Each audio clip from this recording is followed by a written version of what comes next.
Hello ladies and gentlemen, welcome back. Force here with some more Hearthstone. In today's deck spotlight, we'll be looking at Koyuki's Control Paladin deck. The concept with this deck is to control the game with plenty of target and mass removal, stall with healing, and then win in the late game. We've got some hilarious mass removal combos like Wild Pyromancer plus Equality, some healing, as well as getting some creatures on the board thanks to Earthen Farseer and Guardian of Kings, and then some late game winners like Ragnaros and Tirion Fordring. Now with the general premise out of the way, let's take a look at the deck in action. So this particular deck is all about the mid and the late game. We've got lots of creature removal and healing to eliminate early threats, stall the game, and then push into the late game for our big beefy creatures to come into play. Now I'm playing against a mage here. This should be very interesting because this deck is tailored to do well against the mage. It's not a guaranteed win by any stretch, but healing is supposed to really help offset the mage's plan of, you know, Alexstraszaing you down to 15, Pyro finishing you, and all sorts of crazy stuff. And then even if they don't go with the Alexstrasza, if they're going with a more aggro model, the healing and the creature removal deals with that very well. Specifically, honestly, I feel like if we're playing against an aggro mage, which it looks like we are, I feel like we'll probably have a pretty good chance. So he's going to coin up, and we might be seeing Arcane Missiles here. No, he's going to Argent Squire. So we've got lots of ways to deal with this particular deck and stall it, and that's exactly what we're going to be trying to do. In fact, things like the Wolfrider, able to take off things, to take out things like the Mana Worm or even Faerie Dragons, cards that are very popular in the current meta. Right now, though, not many options. Most of our mana curves sitting around 4 and 5. Not a lot of 1 and 2 drops. Got a few 3 drops, like things you can see here, and we're going to be able to actually Wolfrider and kill off his Mana Worm in this upcoming turn here, and that's precisely what we're going to do. And even the Abomination, very good at dealing with any of those aggro decks. It's just incredibly strong at delaying them. Now beyond the Wolfrider, this deck also contains a single Elven Archer for picking off and pushing through extra 1 damage against early game threats, which I actually like that play. I initially looked at that and I said, really, why is that card in here? But it can actually work pretty well. So for this, at this point in time, I'm thinking we are going to Truesilver Champion into that, and then in an upcoming turn we can do a Pyromancer combo to take it out. Or we could just go ahead and drop the Abomination next turn. Okay.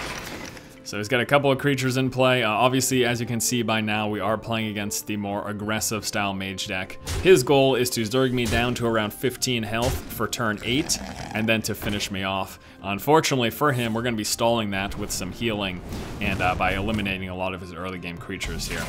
So right now, this is it's a pretty good combo, but right now, I'm actually, this is actually a perfect opportunity just to drop a Consecration. We're going to clear his entire board. We don't need to waste our Pyromancer yet. We can save that for later in the future.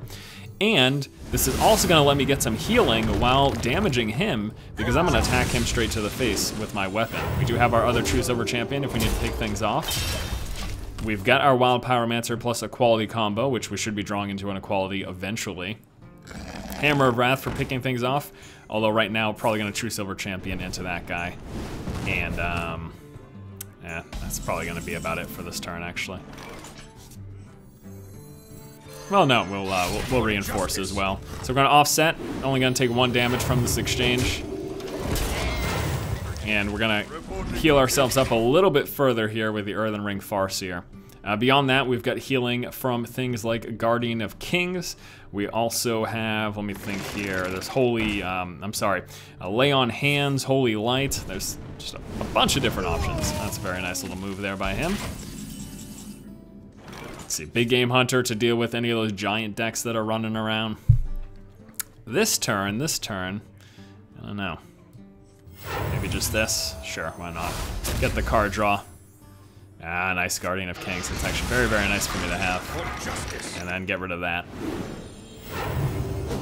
And heal ourselves up a little bit further here with the Earthen Farseer. I'm incredibly happy that we ended up getting a game against a mage. Again, even though it's not 100% win ratio, but this deck is tailored to deal with the mage metagame. He's going to get 1 card draw for this. And then we could potentially kill it next turn, unless he drops a freeze right now. Which will, I mean, that still gives him a 2nd card draw, but we've got some healing that we're going to drop down. I'll try to think if there's anything else I want to do here. Nah, this is fine for me. I'm fine with that. And then we're gonna drop our Guardian of Kings, bringing us back up to 30.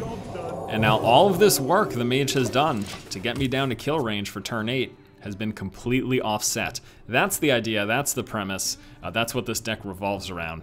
If I didn't have so many ways of dealing with these early threats, we could have very well seen him throw that fireball at my face, or pyroblast me this turn, and then get me down to right about death range. But again, as you can see, we were able to handle it, and now he's gonna be hit with 3 again, and this could not have played out any more perfectly. We just drew into our late game.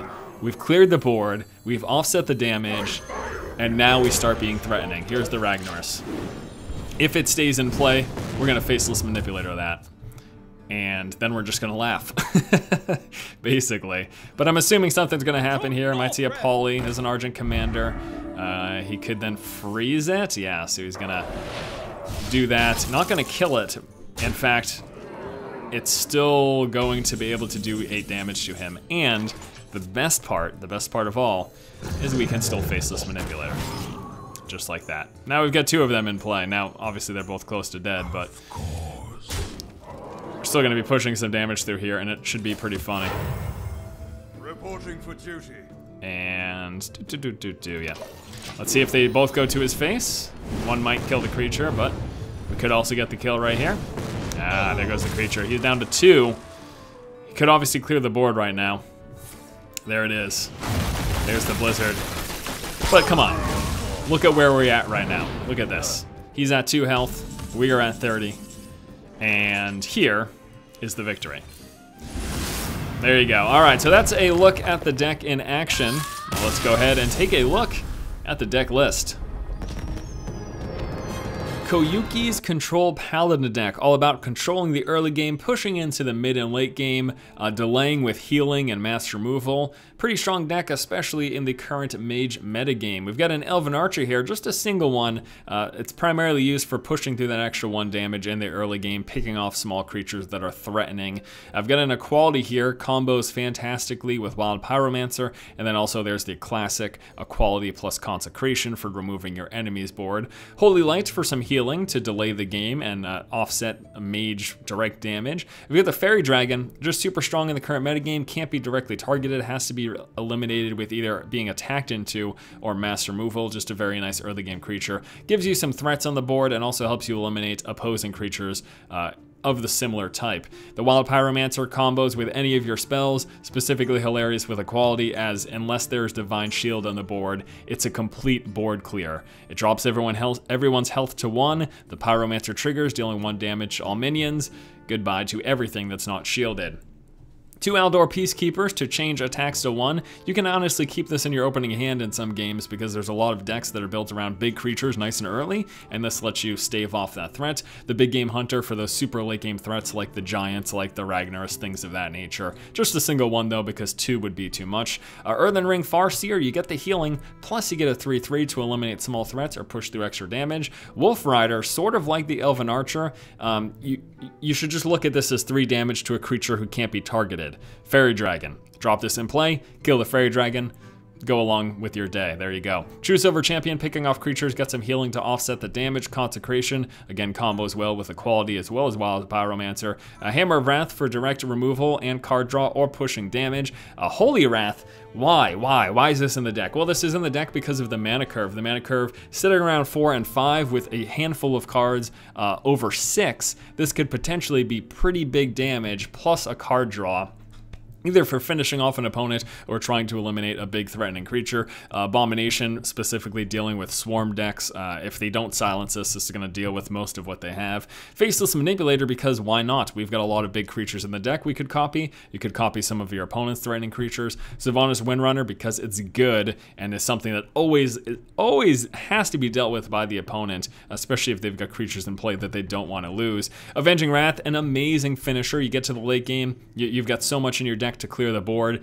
Most times you're pushing through 8 damage right to them. Guardian of Kings, it's a 5/6, you get 6 health, offsets that mage damage, or anyone's damage really, plus it's a big body in play. Lay on Hands for card draw, plus 8 health. Ragnaros and Tirion Fordring for the late game beef, and that's the deck. Thanks guys so much for watching. If you like the content, please subscribe. Stay tuned as we will be taking this deck through its paces with a handful of games within the next couple of days. Thanks so much for watching, keep watching, and keep owning.